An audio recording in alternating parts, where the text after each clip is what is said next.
প্ৰমোদ বৰা ডাঙৰীয়া এইখন গোসাইগাঁও টাউনত আহিব তেতিয়ালৈকে আমি বন্ধ নকৰোঁ, তেতিয়ালৈকে আমাৰ সমাধান নহয়। যে গোসাইগাঁৱৰ পৌৰসভাৰ সভাপতি আজিৰে পৰা চিৰকালৰ কাৰণে বড়ো সম্প্ৰদায়ৰ মানুহ হ'ব নোৱাৰিব। যে মই এই ভিডিঅ'ৰ জৰিয়তে যে গোসাইগাঁও যে এটা ঘটনা হল, যে গোসাইগাঁও টাউনেৰ চেয়াৰম্যান যে সবজি পাইকাৰি বিলাক যে মানুহ লয়া যে মাৰিছে, দম দিছে, দাদাগিৰি দেখাইছে, যে এনেকুৱা যে প্ৰব্লেম হৈছে, মই এটাই কথা কব চাইছে এই ভিডিঅ'ৰ জৰিয়তে যে সবজি পাইকাৰি গিলা যে সোশ্যাল মিডিয়াত যিবিলাক যে কথা কৈছে, যে উমাৰ যে মনেৰ মতন যে কথা কৈছে, যে উমাৰ যে মনেৰ মতন কথা কৈছে কক। মই এটাই যে সুধিবাৰ চাইছে যে আমাৰ ৰাইজবিলাও গম পোৱা নাই যে সবজি পাইকাৰি গিলা কিয় কাৰণে যে মাৰ খাইছে, কিয় কাৰণে যে মাৰ খাইছে সবজি পাইকাৰি গিলা। এনেতো নামাৰে মানুহ, এনেতো মানুহ লয়া নামাৰে, এনেতো দম নাদেখে, এনেতো দাদাগিরি নেদেখে, যে কিবা দোষ আছে, প্রবলেম আছে, এই কারণে যে সবজি পাইকারি গিলাক যে এনেকুৱা যে কৰিছে।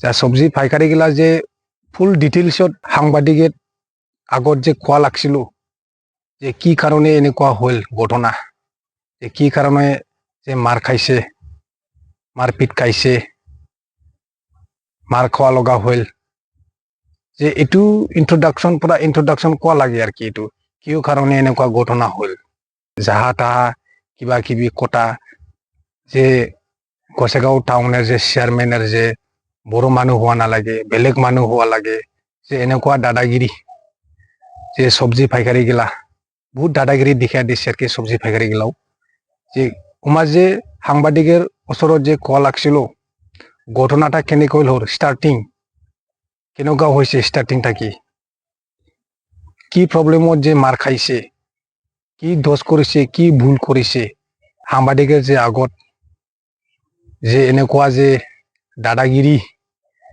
বহুত দাদাগিৰি যে কথা কইল, যে আমাৰ এটা কথা কোৱা লাগছিল যে কিয় কারণে মার খাইছে, কেনেকৈ এই ঘটনা হইল যে মার খাওয়া, এটাই আর কি। যে এইটো আমার রাজ্যগিলা যে গম পোৱা নাই কিয় কাৰণে মাৰ খাইছে। এনেকুৱা ভাং ভুং কথা কইলে তো নহয়, ডিটেইলসটো লাগিব আমাক, ৰাজ্যবিলাক কিয় কাৰণে মাৰ খাইছে, এনেকুৱা নহয় যে কিবা পাৰ্সোনাল প্ৰবলেম, কিবা পাৰ্সোনাল দোষ এটাই থাকিব পাৰে।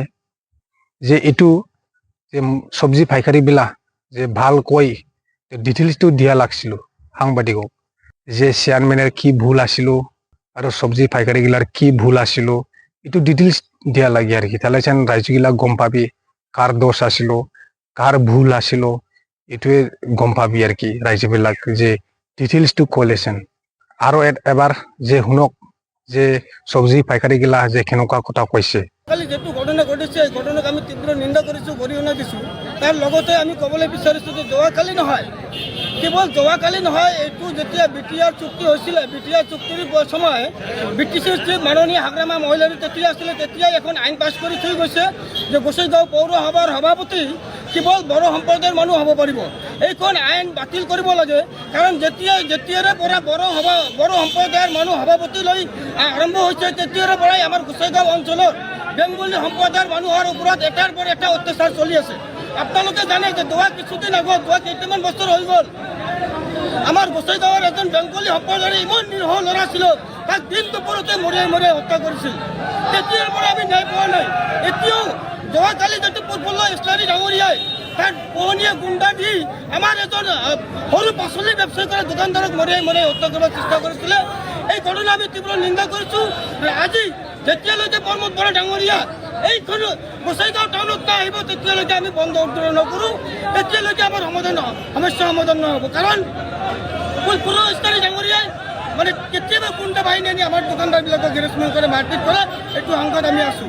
আৰু আমাৰ এটা ডিমাণ্ড আছে, যোৱা ৰাতি 6জনক আটক কৰিছে, মানে আৰু আছে ছয়জন নহয়, কেৱল আৰু বহুত মানুহ আছে। এই সকলোকে কৰায়ত্ব কৰিব লাগিব আৰু দোষীক উচিত শাস্তি দিব লাগিব। আৰু মোৰ এটা বিশেষ ডিমাণ্ড আছে, যেতিয়ালৈকে কেবিনেটত পাই যাব লাগে আইনখন, কেবিনেটত পাই যাব লাগে, বিটিআৰ কেবিনেটত যে গোসাইগাঁৱৰ পৌৰসভাৰ সভাপতি আজিৰে পৰা চিৰকালৰ কাৰণে বড়ো সম্প্ৰদায়ৰ মানুহ হ'ব নোৱাৰিব।